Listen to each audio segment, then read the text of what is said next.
Malien an ka foli ni tanu bɛ aw bɛɛ lajɛlen ye an mana kɛ diɲɛ yɔrɔ dɔ k'a fɔ aw bɛ an n'an balimakɛ an n'aw denkɛ dɔ Mamadu Sidibe Alliance Gandi Malien bi an y'a kanu ka se Fuseni Ouattara ma vice-président de la commission de défense sécurité et protection civile du CNT bamananw y'o kuma de fɔ mɛn da ye mɛn tigila ye ni bamaɲa ko dɔn ka tɛmɛ tinɛni kan a cili ko bi kɔnɔ bi an bɛ bolo min kan bi bɛɛ lajɛlen b'a dɔn an bɛ ka kuma défense kan Mali ani Russie cɛ coopération ko kuma bɛ mɔgɔw da Mali ni Algérie cɛ ani France cɛ a bɛ togoya min na Fuseni Ouattara bɛɛ lajɛlen b'a dɔn a bɛ CNT la mɔgɔ min don a cɛsirilen don Mali ko la kosɛbɛ surtout a ka poste yɛrɛ min ye vice-président de la commission de défense sécurité et protection civile an bɛ sécurité kuma de kɔnɔla la bi Sogɛl taari min kɛra Nations Unies na Sogɛl a kumana Sogɛl ko an ma k'a fɔ ale tagara kumakan min fɔ président de kumakan dɔ ale da ko président y'a ye hakilina min bɛ fasodenw na k'a taara o kumakan de fɔ bɛɛ lajɛlen y'a ye a kɔfɛ Faransi président a kɛla i n'a fɔ n'i ye jɛgɛnaji bɔn jakuma tɔ na a tɛ se ka sigi yɔrɔ kelen Faransi président a bɔra a ye kuma caman fɔ o ka ministre de la défense kumana ministre des affaires étrangères nin bɛɛ lajɛlen kumana o kɔfɛ an y'a ye Mali ni Algérie ni ɲɔgɔn cɛ a relation Algérie ministre des affaires étrangères a nana Mali la ani premier ministre docteur Sogɛl Kɔgala Mayiga o ye ɲɔgɔn ye o ye kuma caman fɔ kuma mun n'o olu ye jigisigi kumaw ye o kɔfɛ an y'a ye Algérie ministre Algérie président o ye décision ta décision jumɛn k'u t'a fɛ tuguni France ka pankulun ni France sɔrɔsiw b'a kɔnɔ k'a ka pan Algérie territoire sanfɛ k'u t'a fɛ o ka kɛ tuguni dɔw ko k'a fɔ an ma nin ye tare ye Algérie ala kɔfɛ France jigi don Algérie ye ni France ni Algérie man di bi an fana ni France man di an dun ni Algérie bɛ ka jɛ dɔw ko mun na an ni Algérie tɛ se ka jɛ hukumu kɔnɔna la dɔw fana ka yeta nana ka na kɛ k'a fɔ ko an bɛ yɔrɔ min na bi ko France Russie jamana kan ko groupe dɔ bɛ yen n'an b'a fɔ a ma ko Wagner o groupe Wagner o kuma min fɔra France ko olu ye terroristes de ye ko olu ye mercenaires ye ko donc ko olu tɛ se ka kɛ Mali la yan ko mercenaires fana ka na dɔw ko an ma k'a fɔ ko même ni Wagner bɛ na ko hali ni mercenaires de don ko olu ka na Mali la même ni France bɛ taa aw caman ye an wele aw ko an ma k'an ka gɛrɛ mɔgɔ la mɔgɔ min ka baara ye sécurité ko ye mɔgɔ min ka baara ye coopération ko ye a bɛ dɔ dɔn Russiw ka koɲa in kan an y'a ye Fuseni Ouattara membre du CNT u ye wulikajɔ caman kɛ u sera Bamakɔ quartier caman na ka se ka hakilinaw di ani France relation a bɛ togo di bi coopération ani Russie a bɛ togo di bi o hukumu de kɔnɔna la an ye émission spéciale choisi ka na se Fuseni Ouattara ma a ka so kɔnɔ a ka se ka ɲɛfɔli kɛ fasodenw bɛ min faamu an b'a fɔ aw ye a ye tɔli na ni Ala sɔnna a bɛ na explication di aw ma nin bɛɛ lajɛlen na honorable i ni ɲantuma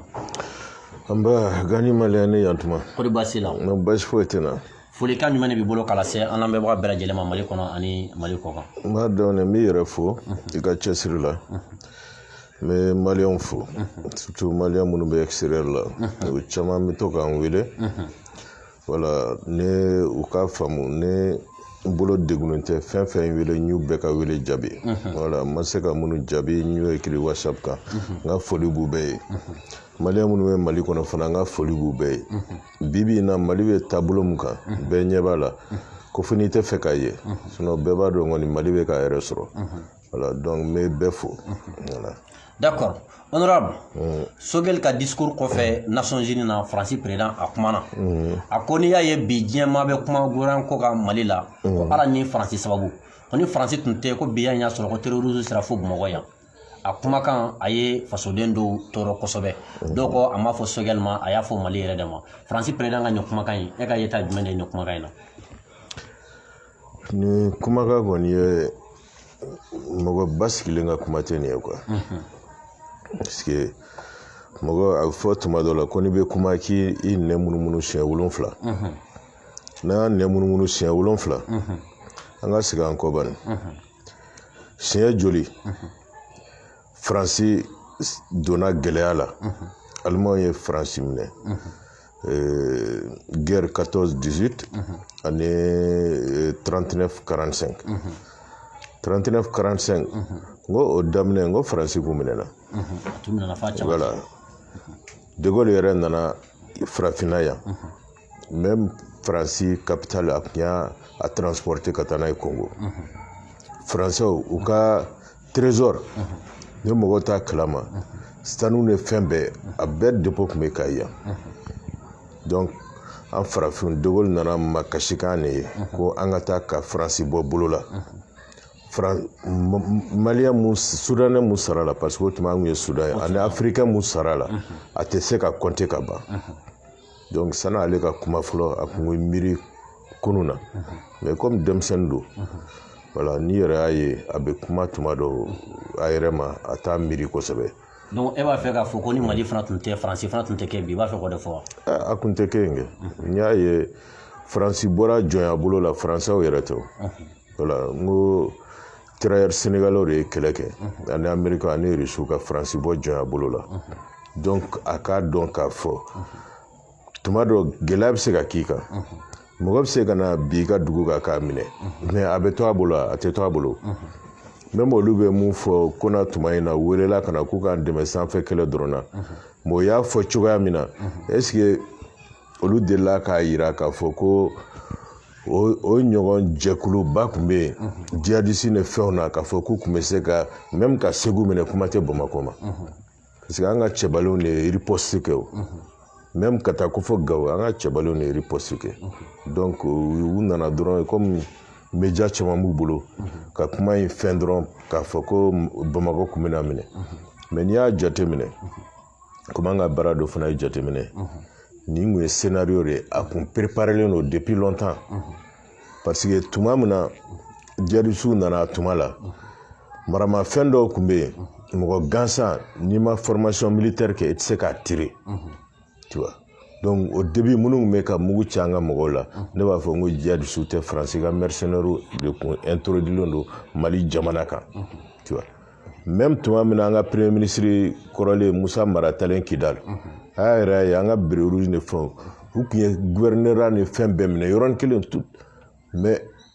ala ma heure damadɔ bɔ dɔrɔn an ye marifa sugu wɛrɛw nana ci an na mais o marifa sugu mɔgɔ ma entraînement ba kɛ i tɛ se k'a ci o mais mɔgɔ entraîneur jumɛn tun bɛ o tuma na Kidal n ko Faransɛw de tun bɛ donc k'a fɔ ka tiriba meleki i yɛrɛ la k'i fɛn i tɛ dɔn mais an ka jateminɛ na n'i y'a ye ninnu sera ka ko caman kɛ olu de tun b'a jukɔrɔ donc ni kun y'u ka plan fabriquelen de ye quoi o de la n'a bɛ kuma a ka to k'a miiri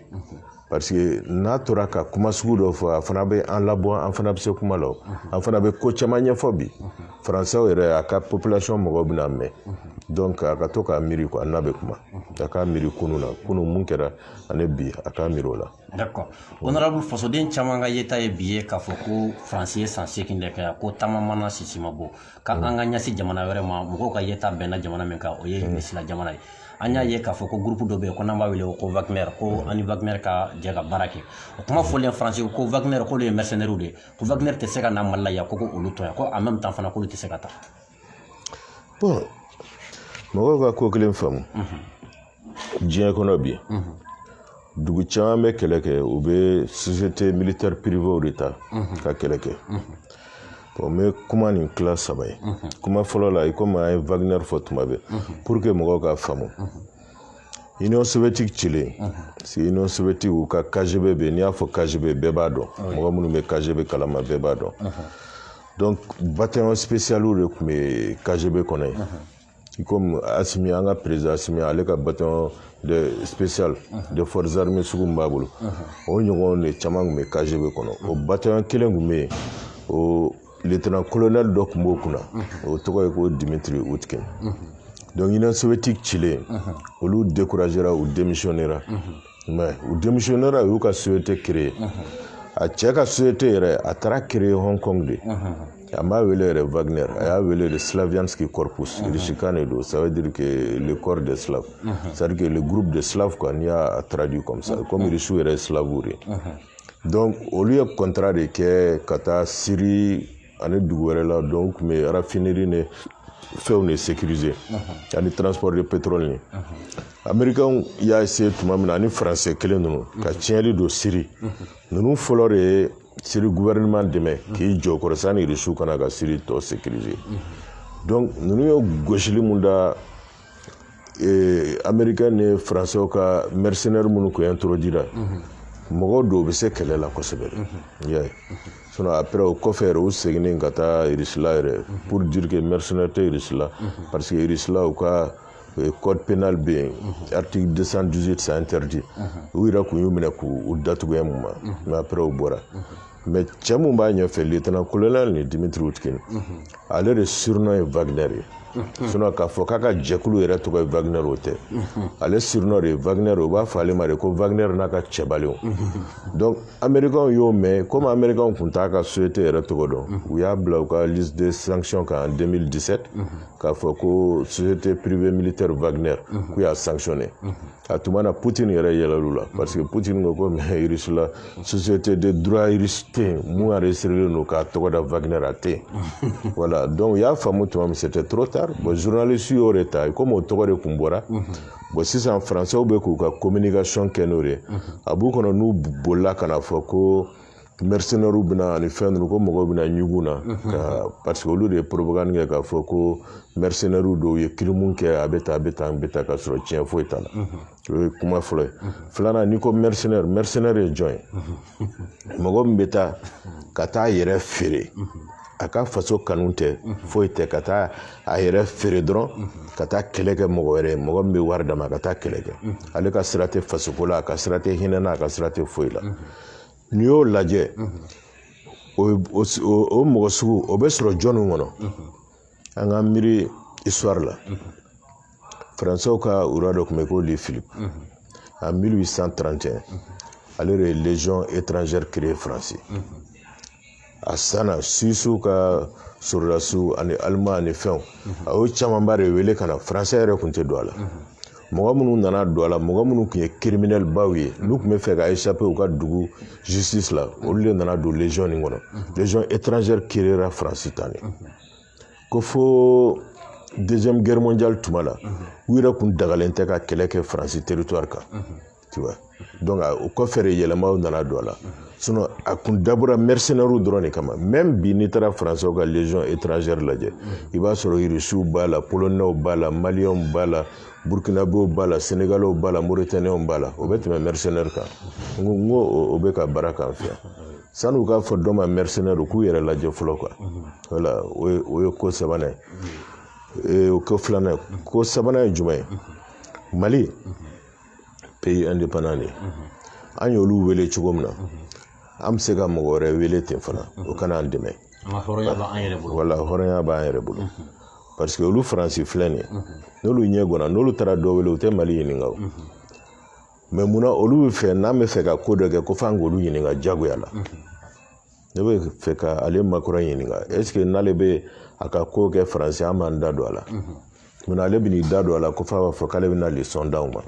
a k'a dɔn ko a ka gouverneur min tun bɛ Mali kunna fɔlɔ o gouverneur ni an y'a ta ka bɔ yen an y'a yoso ka bɔ yen gouverneur président ou gouverneur i bɛɛ ka kun tɛ faransi gouverneur ye bɛɛ b'o kalama honorable ni an bɔra o yɔrɔ la an y'a ye tile filanin na tuguni faransi kɛlɛ in de dɔn tuguni faransi y'a yira k'a fɔ jamana bɛ yɔrɔ min na bi minɛliw mun bɛ ka kɛ aw bɛ lutte contre la corruption n'i y'a ye bi fasoden caman sɔnnen dɔ bi u bɛ ka transition soutenir a kunba dɔ ye lutte contre la corruption ye a ye minɛliw mun daminɛ an y'a ye o minɛli fana na bi tuguni faransi bɛ mankan ci la ko minɛli ninnu o tɛ faransi fɛlaba ye en même temps waati min fɔra transition n'o 18 mois ye ko 18 mois ko foyi kana fara o kan tuguni bon a bɛ faamu o de la n y'a fɔ n ko Emmanuel Macron a bɛ ka occasion d'an ma an ka bɔ ka kuma dɔw fɔ parce que fɔlɔ ni kun k'i bɛ bɔ k'o kuma sugu fɔ ten a kuma kun ka gɛlɛn mɔgɔ kun tɛna da i la yɛrɛ français kun bɛ mun na yan an ka cadre caman bɛ yen nationalité française b'u bolo donc d'un côté i b'a fɔ ko malien don de l'autre côté u kun bɛ ka baara kɛ Mali la faransi de ye même an ka loi minnu bɛ voter tuma dɔ n'a bɛ tɛmɛ secrétaire général du gouvernement ou bien fɛn fɛn i b'a sɔrɔ u b'u dɛn ka fɛn dɔw changer la n'a ka di faransi ye cogo min a kun bɛ kɛ ten ninnu de kun b'an ka renseignement ta k'a di faransi ma c'est comme an ka carte ni na base de données u kun y'a ta k'a di faransi ma wa gɛlɛya nana malien de l'étranger kan cogo di parce que u kun ye an yɛrɛ y'a ka enquête y'a yira k'a fɔ u kun ye 300 millions di malien dɔw ma donc malien de l'étranger fɛn fɛn kun b'a essayer k'u ka fɛn changer cogoya dɔ la u kun b'o information di français ma parce que base de données kun b'u bolo bon o mɔgɔ minnu kun bɛ yan fana n'u tɛgɛ kun ka misɛn parce que u kun b'an ka wari ta ka dun a b'u kɔnɔ ko fɛn tɛna k'u la bi bi in na justice wulila an ye loi caman voté sisan surtout ka justice kow yɛlɛma Sogel nalen a ye audit lancé sur les 5 dernières années de gestion donc olu de bɛ k'a lajɛ sisan e cɛ o cɛ tɛgɛ yera ou bien tɔgɔ yera a fɛn na olu de bɛ ka wele tɛgɛ bɛ ka da u kan wari donna yɔrɔ min na bɛɛ yɛrɛ y'a ye fɛn LOPM fɛn na bɛɛ y'a ye o wari ko kɛra cogo min na u yɛrɛ bɔra tuma na k'a fɔ ko hélico coulé au sol ou bien fɛn ninnu bɛɛ y'a kun mɛn ou bien sujetu sanna nin prix ba in na bɛɛ y'a mɛn donc o affaire caman de bɛ ka kɔrɔtan sisan comme tɛgɛ bɛ ka da mɔgɔ fɛn fɛn kan sisan a caman double nationalité b'u bolo ou bien faransi ka agent kun don yan o de bɛ ka digi faransɛw la bi sinon u tɛ se ka n y'a Emmanuel Macron kuma na a ka mɔgɔ kelen yir'u la k'a fɔ ko mɔgɔ min minɛna k'a fɔ ko parce que a ye propos politique dɔ de tenir k'a minɛ n'o kama ou bien a ye politique kuma dɔ de écrit ka dɔ critiquer k'a minɛ n'o sababu la o tɛ o fɛn fɛn minɛna u bɛɛ minɛna dans la légalité ils ont tous le droit d'avoir des avocats pour les défendre u bɛ se ka taa dossier lajɛ sani ale ka kuma tɛ fɔlɔ a kuma kɔnɔ n'a bɔra dɔrɔn ka kuma bagabaga ta an tun bɛ siran an bɛ mɔgɔ bila a fɔ a ye ko o dabila la n'i taara ale ɲininka ale b'a fɔ cogo min na ko faransi ale da tɛ se ka don faransi justice la a k'a dɔn an fana ka loi la yan président mɔgɔ si tɛ se k'i da don justice la juges bɛ baara kɛ sisan de ils sont libres de travailler voilà. D'accord. Honorable mɔgɔ caman ka yeta nana nɔ ka kɛ bi k'a fɔ ko tile fila in na an ni Algérie cɛ ka relation fanga bɛ ka bonya kosɛbɛ o n'i y'a jateminɛ Algérie fana ni Faransi man di bi yala e dalen dɔ la k'a fɔ an ni Algérie tɛ lien o bɛ se ka kɛ sababu ye ka dɔ bɔ terrorisme na Mali kɔnɔ bi yan. N'i y'a ye an ka ko ka gɛlɛn kosɛbɛ parce que an ni Algérie k'u mabɔra ɲɔgɔn na dɔɔni voilà maintenant n'an ni Algérie sera k'an tɛgɛ di ɲɔgɔn ma bi ko caman bɛ bɔ terrorisme na siga t'a la. parce que n'i y'a ye fɛn caman bɛ kɛ a bɛ bɔ sanfɛla in de la ka na bon sanfɛla in comme faransɛw tun y'o tigɛ an na bon Algérie fana dun ɲɛ b'a la faransɛw bɛ ko min na yen n'olu ma wuli k'u jɔ a laban a kɔlɔlɔ bɛ s'u yɛrɛ ma voilà parce que nin ko nin maliyɛnw k'a faamu fɔlɔ ko mun don n'i ye faransi lajɛ bi faransi yɛrɛ ni Algérie ka ko la parce que Algérie ye pays mun ye Algérie bɛ se k'i défend faransi bolo ka tɛmɛ an kan parce que n'i y'a jateminɛ bi faransi société mun bɛ baara kɛ Algérie ka nafolo don faransi kun bɛrɛ t'a jɛ 200 société la voilà bɛrɛ t'a jɛ ça fait 186 ou bien quoi chiffre bɛ se ka changer n'o bɔra yen Algérie ka gazi a fanba faransi de b'a caman feere ani italiyɛnw ka Eni donc u bɛ nafolo min sɔrɔ o la o ka ca parce que olu bɛ gazi feere Europe yɔrɔ caman ma gaz de France u lajɛ mais gazi tɛ faransi o olu b'a bɔ yɔrɔ dɔ la ni Algérie o robinet datugu la bi hiver natɔ filɛ nɛnɛ b'u caman faga et puis pourquoi Algérie ka indépendance yɛrɛ gɛlɛyara parce que a tuma la pétrole o gaz o fɛn fɛn tun bɛ kɛ ka faransi alimenter o y'a sɔrɔ Algérie b'u bolo colonne na a 80% a bɛɛ tun bɛ bɔ Algérie de o de la u ye guerre kɛ u tun tɛ fɛ ka indépendance di Algérie ma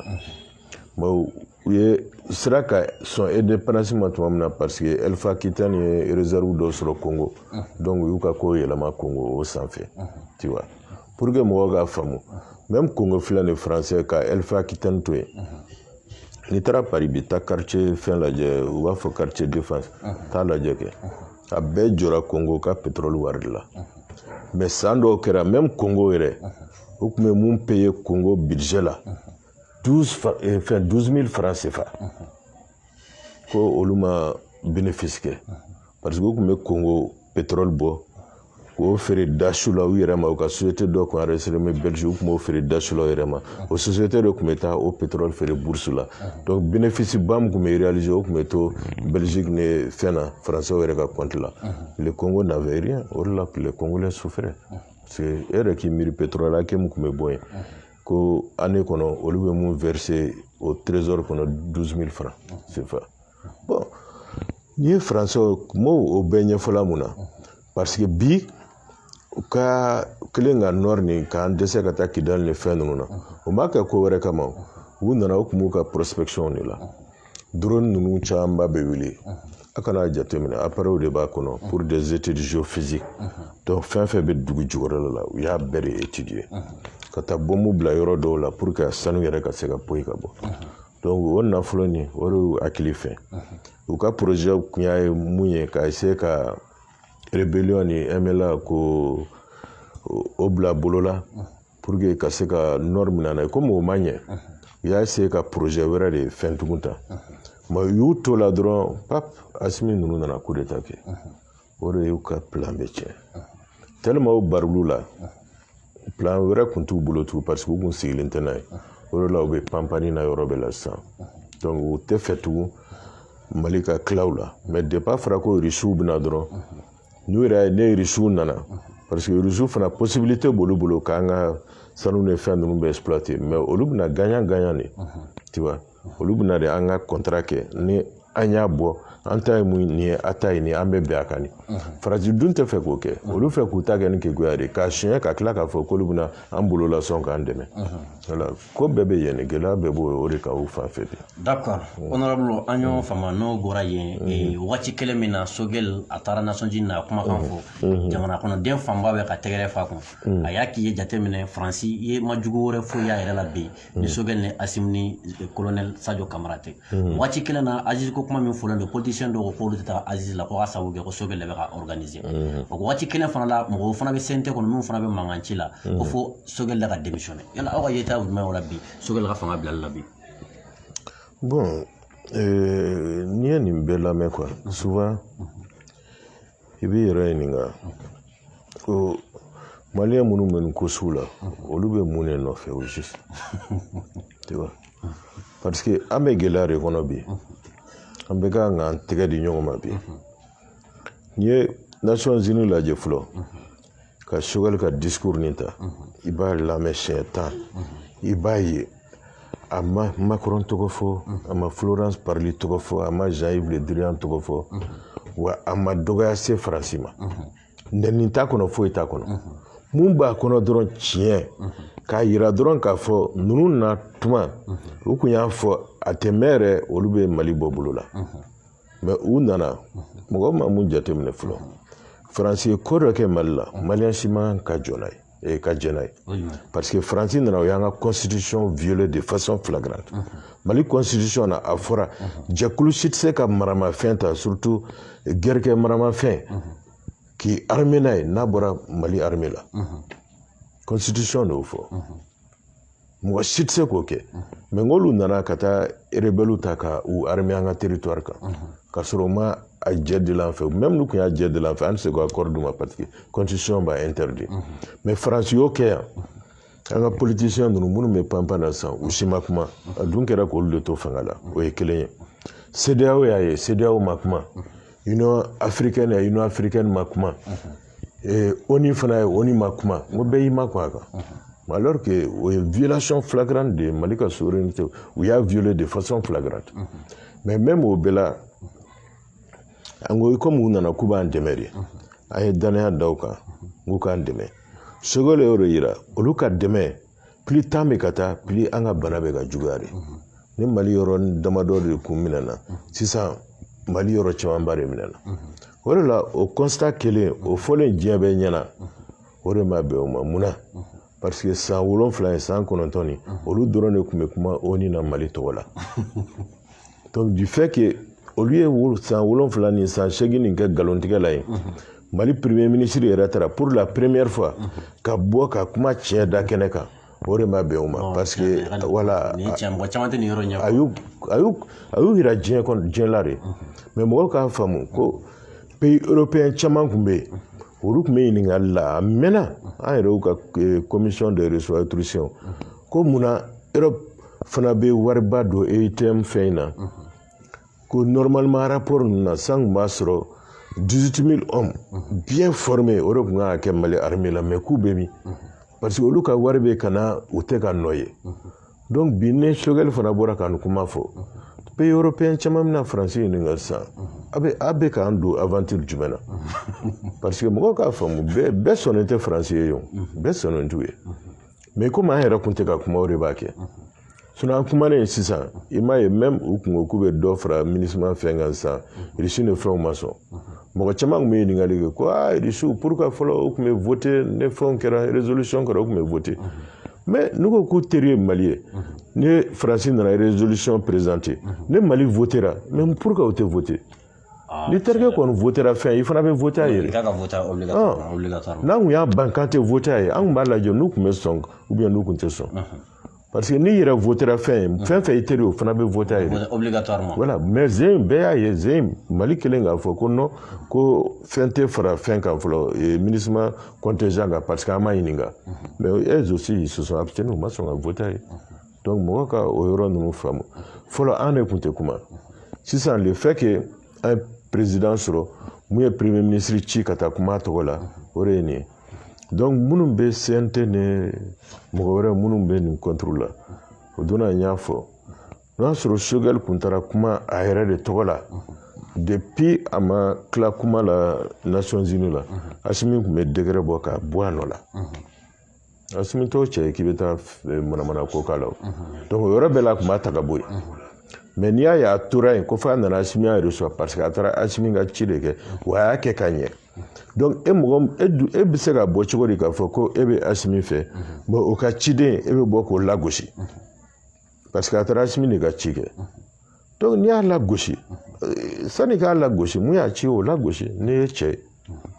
u sirannen dɔrɔn de don n'u ye cɛ ye u ka t'o fɔ Asimi ye kɛ ko Asimi bɛ fili la u tɛ se k'o fɔ parce que u b'a ko Choguel sinon ne y'a fɔ Choguel a nana y'a ka PAG présenté a tuma la ne ye abstenu ne ma voté ne ko parce que sani a kana tun ye kuma caman fɔ mais ne bɛ fɛ k'a ye baara de la n'a bɛ ka baara kɛ Mali ye ne bɛ bɔ k'a dɛmɛ n b'o de sira kan bi ko mais n'i y'a ye a tɛ ka baara kɛ Mali ye n t'a dɛmɛ voilà mais mɔgɔ min don bɛɛ y'a ye bi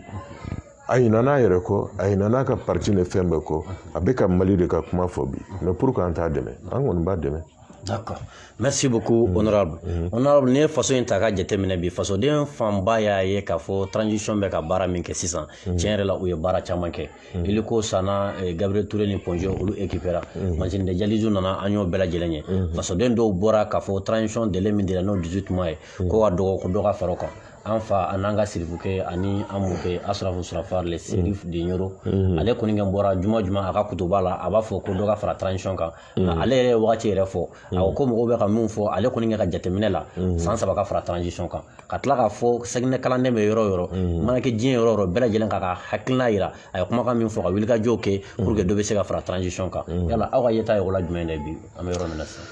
Bon vraiment an bɛ an fa Serifu fo a ka faso kanu na sinon mɔgɔ min don a bɛ yɔrɔ min na sisan ala ye diɲɛ fɛn bɛɛ d'a ma fɛn bɛɛ n'a ka di a bɛ se ka dabɔ Mali ko kuma yɛrɛ la o tɛ foyi tɔrɔ a ye mais an y'a ye a den kun bɛ yan dɔgɔkun tɛmɛnen a den Mansur n bɛ profiter na n bɛ n ka foli f'a ye a ye ne ne Fɔnba wele n dɔgɔkɛ Fɔnba o nana Bubakari Siri Fɔnba u y'an wele ka taa an ka kuma an kumana u yɛrɛ ko bon sɔɔni u bɛ fɛ an ka taa an ni ɲɔrɔn Serifukɛ ka kuma an ko d'accord u ko k'olu bɛ fɛ dɔ ka fara transition in de kan bon ne mɔgɔ ye o fɔ ne tuma bɛɛ ne bɛ n ka fɛla f'u ye n ko Mali filɛ nin ye sisan mun bɛ ne nin kan yɛrɛ c'est à dire que lakana ko in an ka a sabati ka Mali sécuriser net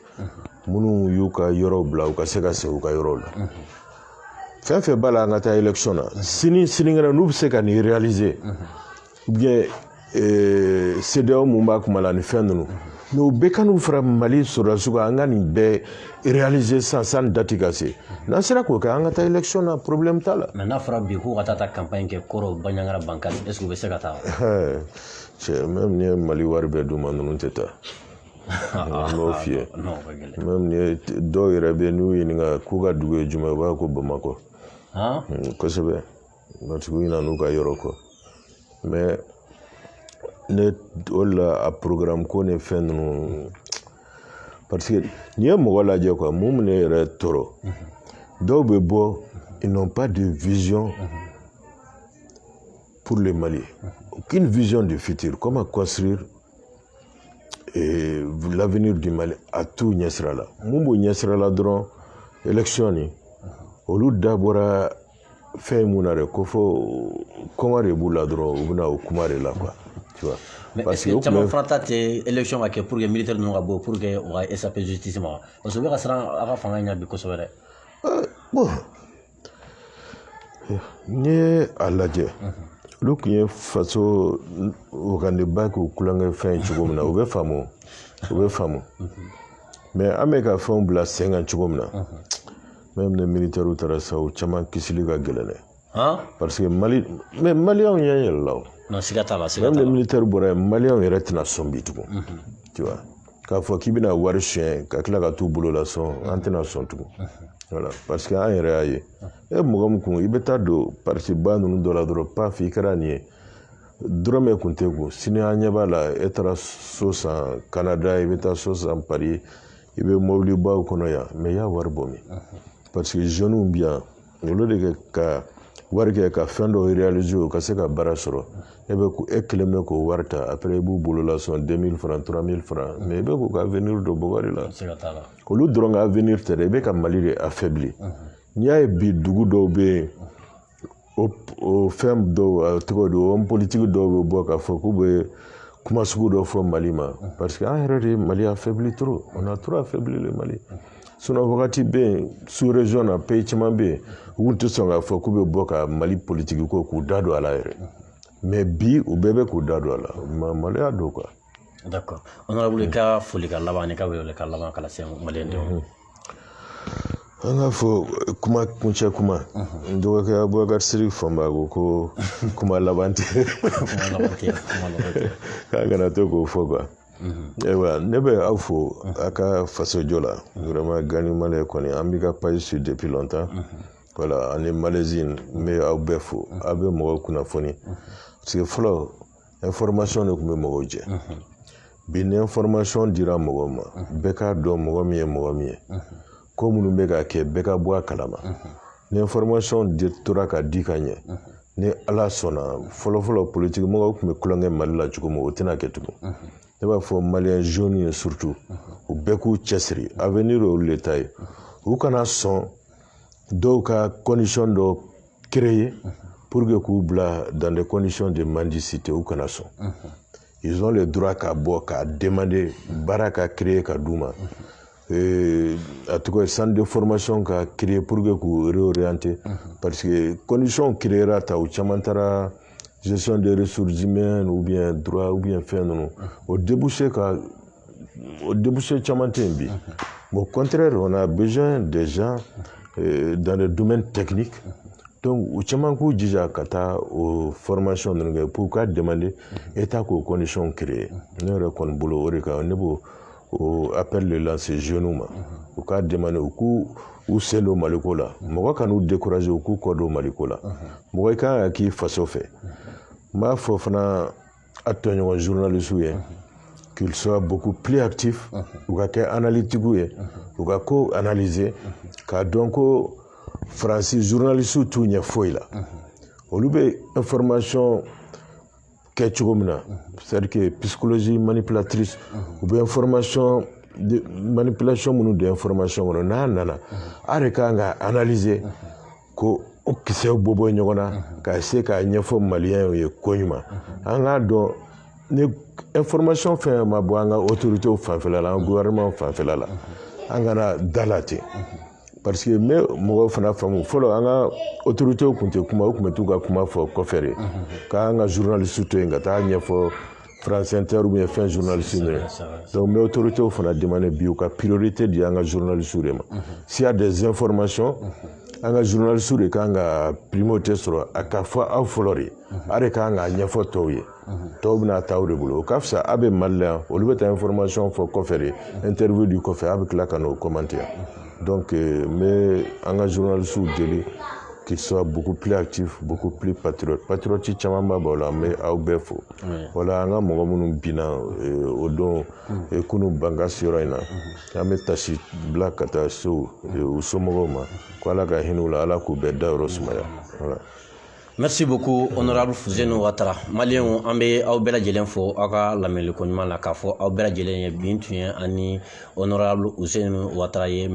vice président de la commission de défense sécurité et protection civile du CNT an b'a fɔ aw bɛɛ lajɛlen ɲɛ an ka foli bɛ aw ye aw ka lamɛliko ɲuman la vraiment honorable ka bi kuma tiɲɛ yɛrɛ la a ye kunnafoni caman di fɛn caman kan an yɛrɛ tun tɛ min dɔn bolo faamuyaliko ɲuman fana sɔrɔla la ala ka a dɔn tulo garisɛgɛ la tulo kunnandi la pour que aw bɛ se ka baara kɛ ni nin hakilina ninnu ye ala ka an bɛn a ɲɔgɔnna wɛrɛ ma wasalam